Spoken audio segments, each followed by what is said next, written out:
எங்க வீட்டாண்ட பாத்தீங்கன்னா ஒரு தம்பி வந்து எப்பயுமே ஜாலியா சிரிச்சு பேசி அவனை வச்சு விளையாடிட்டு இருப்பேன். எப்பயுமே அவன் பண்ற சேட்டைகள்லாம் பார்த்தா ரொம்ப சிரிப்பா இருக்கும். அவன் பாருங்க நான் என்னென்ன செய்யறான்னு சொல்லிட்டு வீட்டு வேலை எல்லா வேலையும் செய்வான். எனக்கு ரொம்ப அந்த பையனை பிடிக்கும். சரி எப்பயும் போல அவங்க கிட்ட வீடியோ எடுக்கலாம்னு சொல்லிட்டு யதார்த்தமா அவங்க கிட்ட போனா அப்ப என்கிட்ட ஒரு கேள்வி என்ன கேட்டா, என்னடா என்னாச்சு உனக்கு? நோட்டு பண்ணா வேணாம். சரி நம்ம எப்பயும் போல வெளியில கிளம்பலாம் சொல்லிட்டு வண்டி எடுத்துட்டு போயிட்டு இருக்கும்போது திடீர்னு எனக்கு அவன் சொன்ன ஞாபகம் வந்தது. சரி ஃபர்ஸ்ட் இறங்கி எடுத்துட்டு போயிட்டு அவன் நோட் பேனா ஒன்று வாங்கிட்டு போய் கொடுக்கலாம்னு சொல்லிட்டு ஃபர்ஸ்ட் மண்ணாடிப்புல இறங்கி ஒரு கல்ல போய் கேட்டேன். அந்த கல்ல பார்த்தா நோட் பேனா விற்கலாம்னு சொல்லிட்டாங்க. அங்கிருந்து வண்டி எடுத்துட்டு கிளம்பி நேரா இன்னொரு கடைக்கு போயிட்டேன். சரி அங்கேயாச்சும் கிடைக்குன்னு சொல்லிட்டு அங்கிருந்து வண்டியை விட்டுட்டு போயிட்டு ஃபர்ஸ்ட் அந்த கடையில போய் கேட்டேன். அங்க வந்து இருக்குதுன்னு சொல்லிட்டாங்க.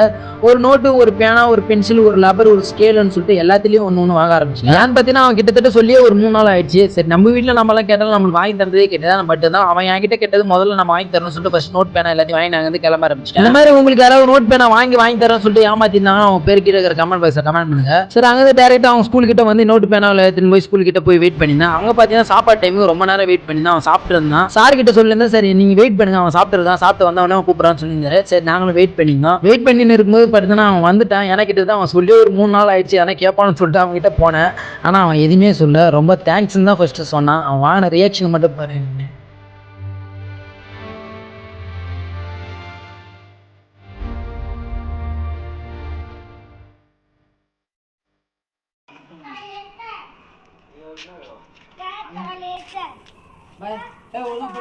ஒழுங்கா படிக்கணும்.